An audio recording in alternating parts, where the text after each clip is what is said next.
اعوذ باللہ من الشیطان الرجیم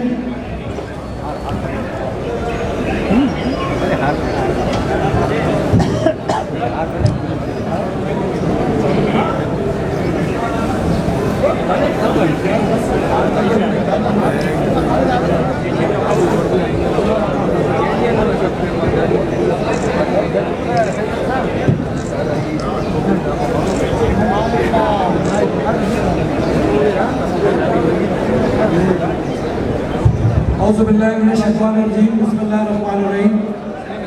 آپ تمام ساتھیوں کا بہت شکریہ. کافی دیر سے آپ دھوپ پہ کھڑے ہیں, کچھ معاملات کی وجہ سے تھوڑی سی دیر ہوئی, لیکن بہرحال سب سے پہلے میں آپ سب کو مبارکباد دیتا ہوں کہ 1 اپریل 2020 سے جو مذاکرات چلے تھے وہ دراصل مذاکرات صحیح معنوں میں دسمبر میں شروع ہوئے جب موجودہ چیئرمین آئے, کیونکہ پچھلے چیئرمین کے ساتھ معاملات کورٹ کچہریوں میں تھے, ان سے بات نہیں بن سکی, اور دسمبر سے لے کے کل تک الحمدللہ ہم اپنے ساری ڈیمانڈز یا جو کچھ کے پی ٹی کے مزدوروں کے لیے بہتر تھا اس کو حاصل کرنے میں کامیاب ہوئے. میں اس موقع پہ کیونکہ کے پی ٹی کے جو ٹرسٹیز ہیں, جو نیا بورڈ آف ٹرسٹ بنا ہے وہ بھی نیا ہے, میں کے پی ٹی کے تمام ٹرسٹیز کا شکریہ ادا کرتا ہوں کہ انہوں نے دستخط سے پہلے بورڈ فائنانس کمیٹی میں بھی اپروو کیا اور بورڈ میں بھی اپروو کیا. میں اس موقع پہ چیئرمین کراچی پورٹ ٹرسٹ, ان کی خصوصی توجہ, خصوصی مہربانی رہی, جنرل مینیجر ایڈمنسٹریشن بریگیڈیئر صاحب, کیرنل رائے صاحب, جی ایم ایف صاحب, اور ڈیمانڈ کمیٹی کے جتنے اراکین ہیں, manager H R, manager I R, project manager, chief engineer, chief auditor, chief account officer, manager legal affair, جتنے اراکین تھے ان کا بھی شکریہ ادا کرتا ہوں کہ انہوں نے ہمارے ساتھ بھرپور تعاون کیا, اور الحمدللہ آج ان نامساعد حالات میں ہم آپ کے لیے بہترین معاہدہ کروانے میں کامیاب ہو گئے. کیونکہ ڈیمانڈ میں جو چیزیں منظوری ہوئی ہے اس کا آفیشلی اعلان کرنا جنرل سیکرٹری کا استحقاق ہے. جنرل سیکرٹری تھوڑی دیر میں جو چیزیں ہم نے حاصل کی ہیں, جو ایگری ہوا ہے, اس کے بارے میں آپ کو آگاہ کریں گے.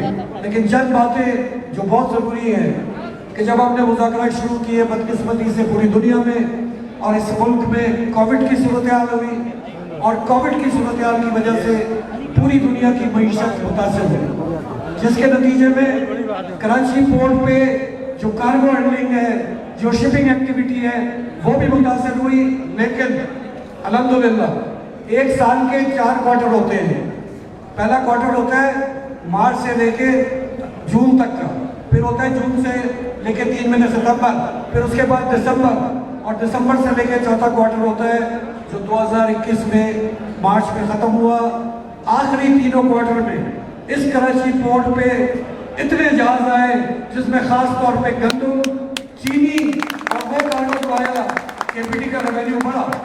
جب ہم نے ڈیمانڈ جمع کرائی تھی, آپ یقین کریں کہ کے پی ٹی کی بیلنس شیٹ میں 70 کروڑ روپے کا خسارہ تھا, 70 کروڑ کا خسارہ تھا. لیکن ان 3 کوارٹر میں کے پی ٹی کی آمدنی 2 ارب سے زیادہ نکل گئی, جس سے انتظامیہ کو بھی سہولت ہوئی, ہمیں بھی اپنا حق لینے میں سہولت ہوئی. دیکھو دوستو, کراچی پورٹ سکڑا ہے, لیکن آپ سب کی بھی ذمہ داری ہے, اور ہم سب کی ذمہ داری ہے کہ ہم محنت کریں, کام کریں. ہم نے انتظامیہ سے اس ڈیمانڈ کے علاوہ اور بہت سارے نکات پر بات کی ہے.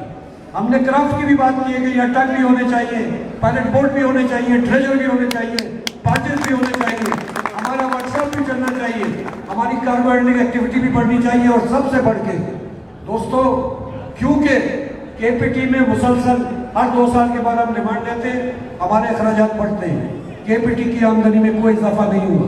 ہم نے انتظامیہ کو یہ واضح طور پہ کہا ہے کہ آپ کے پی ٹی کی آمدنی میں اضافہ کریں, کے پی ٹی کا ٹیرف بڑھائیں. جو ہمارے 2003 کے ریٹ ہیں وہ بہت پرانے ہیں, کیونکہ پاکستان میں سروس پرووائڈر جتنے بھی ادارے ہیں سب نے اپنے ریٹ بڑھائے. بجلی کے ریٹ بڑھے, پیٹرولیم کے بڑھے, گیس کے بڑھے, ٹرانسپورٹ کے بڑھے, تو کے پی ٹی کا ٹیرف کیوں نہیں ریوائز ہوتا؟ کے پی ٹی کا بھی ٹیرف ریوائز ہونا چاہیے. جب ہماری آمدنی بڑھے گی, یقیناً ہم ہر 2 سال کے بعد اپنا حق لیں گے, اور بہت زیادہ دور کی بات نہیں ہے.